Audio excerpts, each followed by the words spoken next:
Breaking Through by Gina DeAngelis and Audrey DeAngelis. Helen was born on June 27, 1880, in Tuscumbia, Alabama. She was a healthy baby and a quick learner. She began to walk on her first birthday, and she could say tea and ask for water.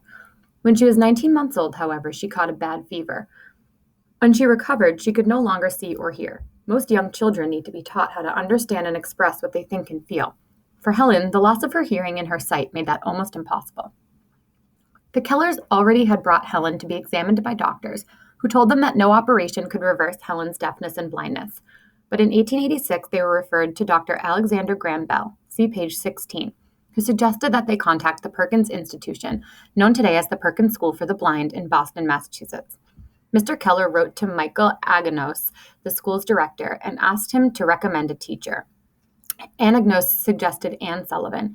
Anne Sullivan had just graduated from Perkins at the top of her class. She knew the manual alphabet, a way of using fingers to spell words into a person's hand. About a month after arriving in Tuscumbia, Sullivan brought Helen to the water pump, a device that pulled water from the well in the ground. Helen had shown great confusion in distinguishing among the words mug, milk, and drink. Sullivan gave Helen a mug to hold under the spout. When the water flowed over Helen's hand, Sullivan spelled W-A-T-E-R into Helen's other palm. Helen had once known the word water.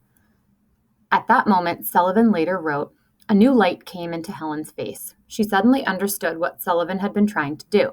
Helen excitedly asked the name of everything around her, including the name for Sullivan.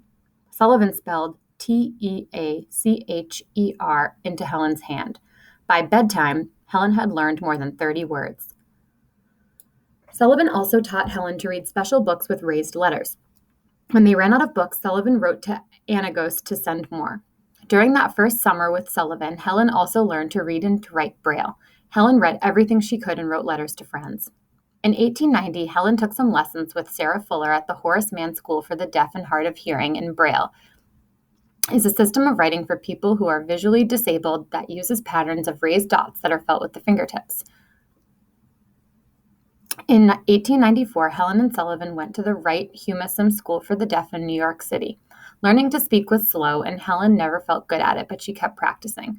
Helen wanted to live independently one day. She set a goal of going to college. When people tried to caution Helen about her aspirations, she responded with a prediction that someday women will all go to college and someday they will vote. I am going to work for women's rights, and I am going to earn my own living too.